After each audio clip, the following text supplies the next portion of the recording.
I'm here at the Holt Park and Ride, and as you can see behind me, there's still people living here, still campers set up, but that number has decreased as groups work to get people into housing. Throughout the winter, Kevin Perez was living at the Holt Avenue Park and Ride in a camper that recently burnt down. You see the remains of it.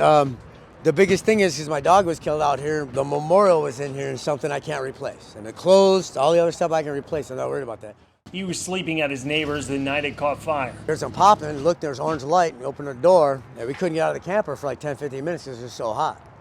And we got 4 dogs in there. Perez made it out of the fire uninjured, and his shelter at the Park and Ride was now gone. Steve Hill's a housing navigator with Milwaukee County, and he's been working to find Perez housing. Process is that people get assigned housing navigators after they get verified by street outreach teams.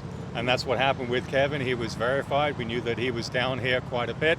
Hill says it can take months to find people like Perez housing, and throughout the winter he says his team has been working hard to move everyone out of the Holt Avenue Park and Ride. I could say probably at least 5 or 6 that I know of that used to be here that are now in secure housing.